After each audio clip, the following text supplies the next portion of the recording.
ce que nous émettons nous revient. Voici maintenant comment cette orchestration d'événements fonctionne dans notre vie. Si nous avons connu la souffrance, et si nous l'entretenons dans notre esprit et notre corps en l'exprimant par nos pensées et nos émotions, nous émettons cette signature énergétique dans le champ quantique. L'intelligence universelle réagit en émettant dans notre vie un autre événement qui reproduira la même réaction intellectuelle et émotionnelle. Nos pensées et nos émotions émettent un signal, attirent dans notre vie un événement correspondant à cette fréquence vibratoire émotionnelle, c'est-à-dire une bonne raison de souffrir. En un sens très réel, nous demandons en tout temps une preuve de l'existence de l'intelligence universelle et elle envoie en tout temps un feedback dans notre environnement extérieur. Voilà notre pouvoir. La question au cœur de cet enregistrement est la suivante. Pourquoi n'émettons-nous pas un signal qui créera pour nous un résultat positif? Comment pouvons-nous changer de manière que le signal que nous émettrons correspondra à ce que nous désirons voir se manifester dans notre vie? Nous changerons quand nous croirons parfaitement que nous produirons un effet observable et inattendu si nous choisissons la pensée signal que nous émettons. Avec cette intelligence objective, nous ne sommes pas punis pour nos péchés, c'est-à-dire nos pensées, nos émotions et nos actions, mais par eux. Quand nous projetons dans le champ quantique un signal fondé sur les pensées et les émotions, telle la souffrance, née d'une expérience indésirable vécue dans le passé, il n'est pas étonnant que le champ réagisse de la même façon négative. Combien de fois avez-vous murmuré ces mots ? Je ne peux pas croire que ça m'arrive. Selon votre nouvelle compréhension de la nature de la réalité, voyez-vous maintenant que ces affirmations reflètent votre acceptation du modèle newtonien cartésien dans lequel vous êtes une victime de la loi de cause à effet? Voyez-vous que vous êtes parfaitement capable de causer vous-même un effet? Voyez-vous qu'au lieu de réagir de la façon mentionnée plus haut, vous pourriez vous demander « Comment puis-je penser, ressentir et me comporter différemment pour produire l'effet, le résultat que je veux ?»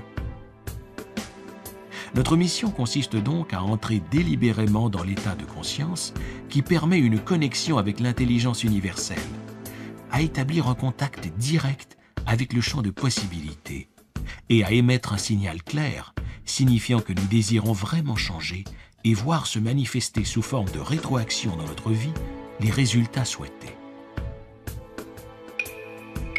Le point de départ de nos pensées et de nos sentiments. La plupart des gens sont concentrés sur 3 choses: leur environnement, leur corps et le temps. Pour rompre avec vous-même, si vous désirez changer, vous devez entretenir la pensée d'un soi idéal, d'un modèle que vous pouvez imiter et qui est différent et meilleur que celui qui existe aujourd'hui dans votre environnement particulier, dans votre corps et dans le temps. Nos souvenirs constituent notre environnement interne. Avant de considérer comment rompre avec vous-même, je ferai appel au sens commun pour quelques instants. Comment cette habitude de toujours entretenir les mêmes pensées et les mêmes émotions a-t-elle débuté?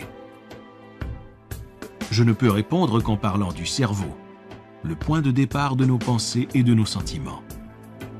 Selon les théories neuroscientifiques actuelles, le cerveau est organisé de façon à réfléchir dans notre environnement tout ce que nous savons. Toute l'information reçue dans notre existence sous la forme d'un savoir et d'expérience est emmagasinée dans les connexions synaptiques du cerveau.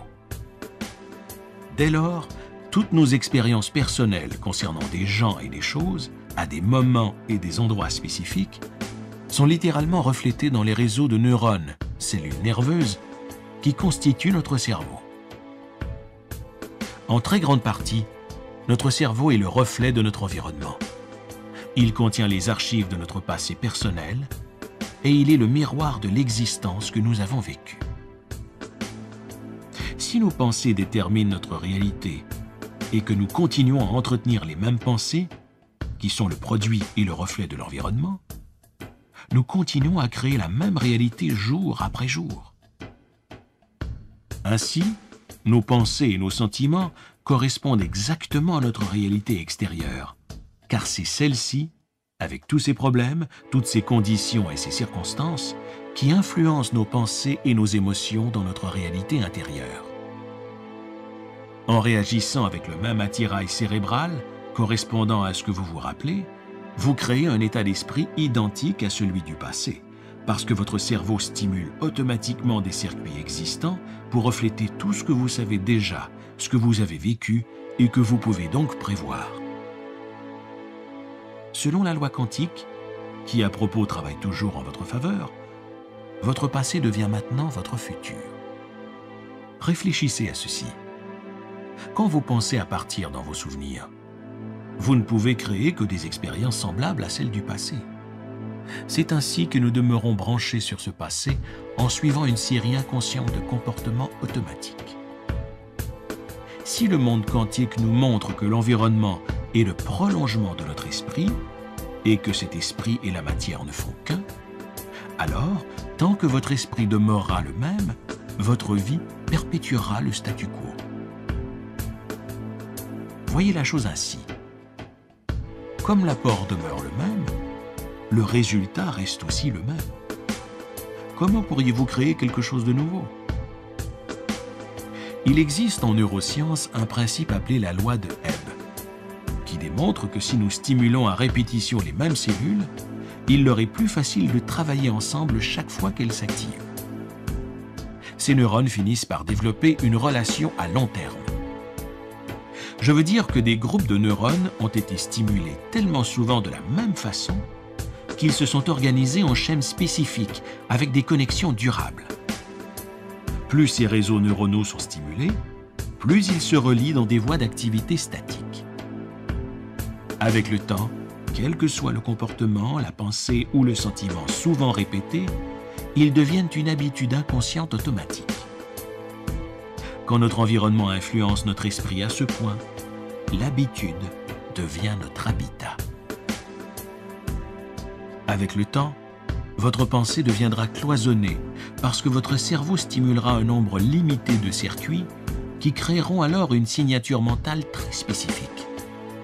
Cette signature est votre personnalité.